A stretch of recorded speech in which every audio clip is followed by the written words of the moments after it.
Dia dan konten kreator saya namanya Mas Gingga yang nanti akan memberi apa tentang kamera karena dia sekolah kuliah di Akademi Film Yogyakarta. Isi Pak. Isi ya Mbak? Bukan. Dia enggak duduk di sini. Nanti teman-teman, perkenalkan nama saya Gingga.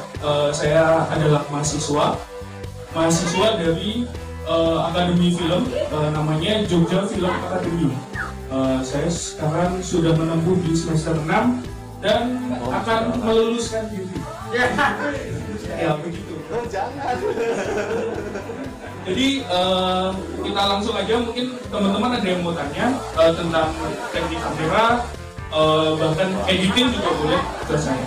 Silakan. Boleh, saya. Silakan Om. Ini nih Mas, bagaimana sudut pandang video itu bisa menarik viewer betah? Oke. Untuk bagaimana viewers itu bisa betah terhadap video kita, kalau saya sendiri, saya selalu menerapkan bahwa video itu sebisa mungkin sestabil mungkin, dalam arti jangan terlalu banyak goyangan. Tapi goyangan itu juga boleh agar dimensi Gel boleh kan tuh? lebih terasa. Jadi penonton itu ikut merasakan apa yang kita rasakan di saat kita menonton. Udah cukup atau Kalau parkir boleh. gimana? Satu lagi ya. Apakah dalam sebuah video terlalu banyak efek itu mempengaruhi penonton itu betah atau enggak? Kalau itu kita bisa dilihat dari watch time kita. Kalau di YouTube kan kita bisa melihat tuh satu video itu durasi nontonnya berapa. Apakah persentase dari awal sampai akhir itu bisa dilihat semua atau semakin lama grafiknya semakin turun gitu kan. Kita bisa lihat dari situ aja. Kalau misal kira-kira nih yang agak sepi itu di bagian akhir biasanya. Nah kalau di akhirnya itu agak sepi, gimana caranya kita harus membuat bahwa di akhir video itu kita jangan bikin sampai penonton tuh bosen gitu. Nah itu bisa digunakan teknik di awal, mungkin kita bisa dibuat nanti kita di akhir kita bakal ada rasakan apa yang kita rasakan di saat kita menonton gitu. Mungkin bisa pakai kayak gitu sih. Terima kasih buat Mas Diandra. Sama-sama. Nanya Mas, Ya silakan. kira-kira kalau untuk YouTube nih kita kan terbiasa kadang misalkan nih ngambil gambar tuh cuman satu sisi gitu. Tapi kan di titik yang tadi dibilang, oh iya cuman di durasi 3 menit apa 2 menit itu udah pada nggak nonton, nggak ada udahan. Nah, kira-kira ada tips nggak yang kira-kira kita bisa ikutin kalau cara yang bikin orang tuh menarik gitu nonton? Apakah harus dari atas, bawah, tengah atau apa biar nggak itu aja gitu? Oke, berarti ini untuk sisi peletakan kamera ya. Jadi untuk sisi peletakan kamera itu sebenarnya kita bisa menggunakan wide angle aja. Jadi shotnya itu luas, tapi di teknik editing kita itu yang harus kita perbaiki. Jadi misal nanti di zoom pakai aplikasi atau bisa pakai mode cropping. Jadi croppingnya itu bisa zoom in, zoom out, zoom in, zoom out gitu. Jadi biar orang tuh lebih tertarik. Iya. Ya, terima kasih Mas. Sama-sama. Kamar aja. Oke, silakan teman-teman. Untuk durasi itu bagusnya paling lama berapa menit sih? Yang paling orang dominan mau nonton? Oke, untuk durasi video itu kalau itu kan kita bisa melihat dari channel YouTube kita masing-masing, ya kan? Jadi kalau misal kita lihat aja audiens kita apakah dia lebih senang di durasi pendek atau di durasi panjang.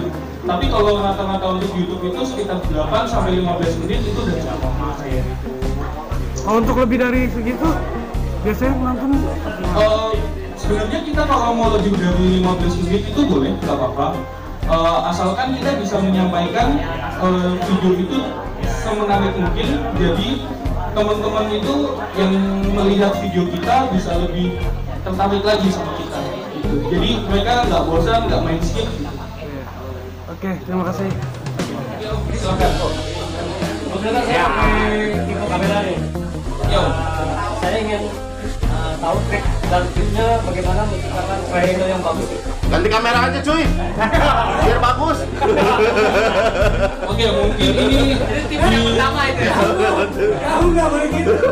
Yang pertama itu. Oke, mungkin di settingan triangle exposure ya Om ya? Ya, aperture, exposure sama isinya gitu. Iya. Yang balance itu gitu. Oke Om, kalau saya sendiri, kalau di kondisi siang, saya pasti menggunakan shutter speed 60.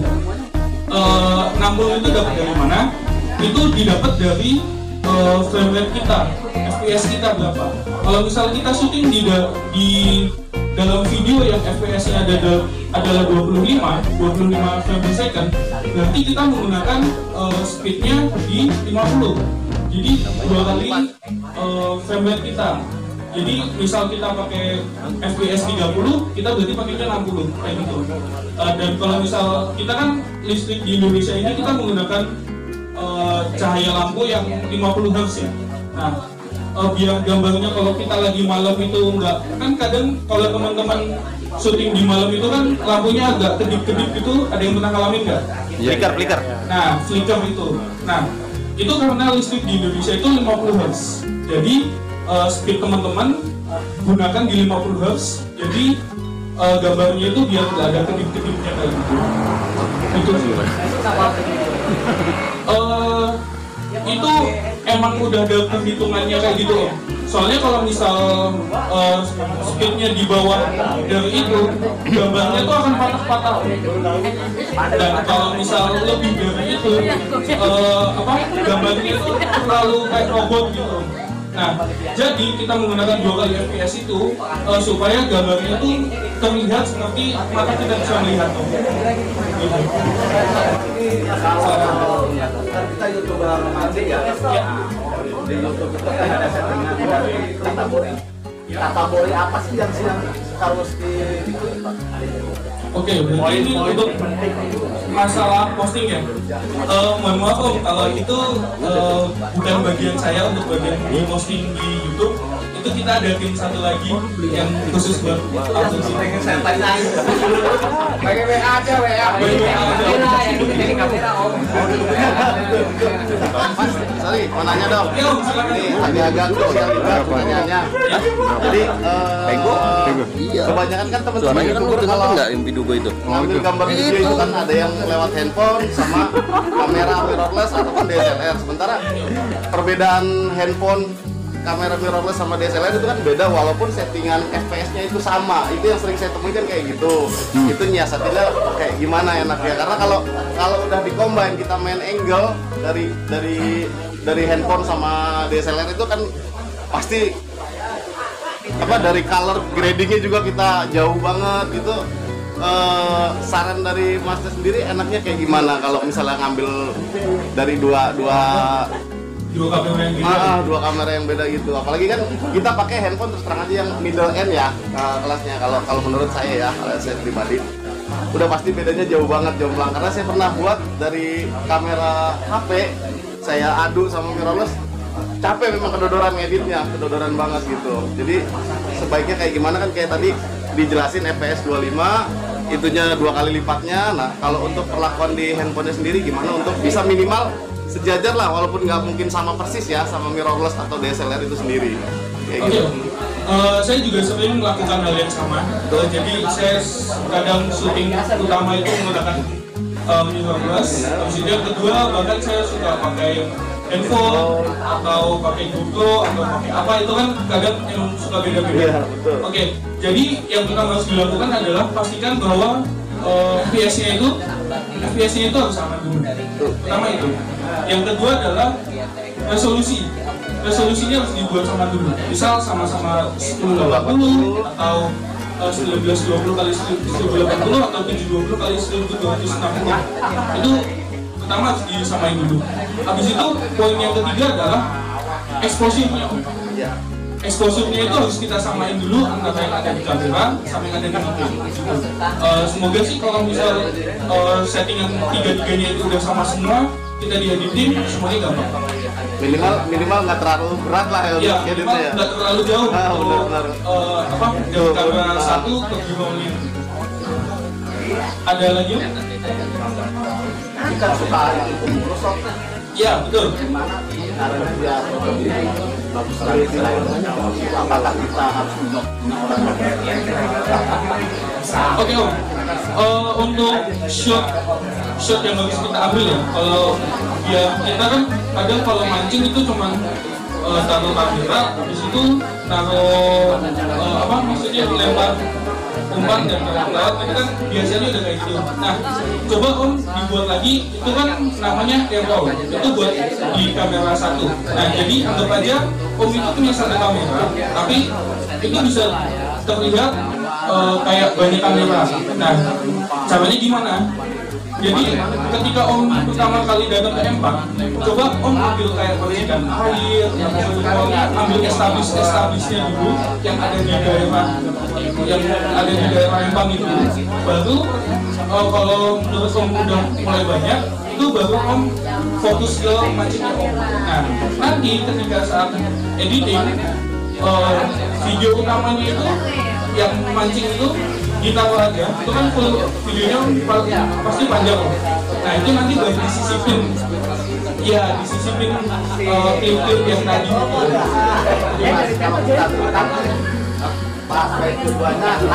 Ya, habis itu gambar yang lain gitu. Jadi terlihat kita tuh walaupun menggunakan satu kamera, tapi terlihat kayak banyak kamera. Gitu. Tugas kameramen. Tugas kameramen. Tugas kameramen apa ya? Rekam. Selain tugas kamera nyari yang geo-geo. Ada kameramen, atau sebagai bilang sutradara, ada aktornya, ada pemancingnya. Nah, ada yang dikonsep sebagai, kalau YouTuber kan rata-rata kameramen itu sama dengan content creator. Padahal harusnya terpisah content creator dan kameramen. Sebetulnya sebelum mulai sesuatu, antara content creator dan kameramen berdiskusi, namanya pakai script. Itu dibicarakan bertiga, tapi kan yang kejadian yang sebenarnya adalah YouTuber ya pemancing ya content creator. Jadi nggak ada skrip di luar skrip. Itu yang saya lakukan selama ini. Saya sudah bertahun-tahun nggak pernah pakai skrip, semua yang ada di pikiran saya mengalir aja ya Pak. Nah, bagaimana kalau tugas seorang kameramen adalah mengambil momen-momen yang kira-kira menarik, mengambil momen-momen yang bisa dilihat orang. Kalau tadi pertanyaan Bang Eto, kenapa saya tambahin ya? Aku kamera waktu itu pernah dibahas sama yang pertama, kalau Bang Eto bilang bahwa kalau kita datang ke suatu tempat, saya tadi berdiskusi di mobil, karena saya ngajarin tahu dari saya, kita datang kemana? Pertanyaan, kita ngapain, sama siapa, kegiatannya apa aja, ya kan? Empat pertanyaan itu sudah menjadi satu cerita kan? Terus selama kegiatan apa aja yang menarik, gitu kan? Setelah itu endingnya hasilnya seperti apa, keramaiannya seperti apa. Nah udah, konsep itu 5 pertanyaan itu aja sudah menjadi bisa pikir 1 jam. Kalau ngapain, kalau saya bilang tadi ada pertanyaan, orang 2 menit, 3 menit tinggalin ya, nggak sampai ujung. Ya supaya panjang, podcast aja. Kalau mau podcast kan orang mau nggak mau nungguin sampai ujung. Pasti kan? Betul. Karena apa? Dia ingin tahu supaya lebih menarik. Contohnya seperti itu. Jadi ada pertanyaan, kemana, ngapain, kegiatan seperti apa, kemudian bla bla bla, pokoknya pertanyaan dulu. Setelah itu baru berangkat nanti, baru bisa semacam script simple aja lah. Nah karena saya sudah melakukan puluhan tahun, jadi ya mengalir aja udah kegiatan ini. Tapi terakhir saya kembali lagi boring karena apa, monoton kegiatan kayak gitu. Kita diskusi kemudian dari tiga, kita lupa mindset kita. Makanya kita bikin ada drone, kemudian bikin ada kegiatan lomba, kemudian ada sharing kayak gini supaya tidak monoton. Itu aja sih.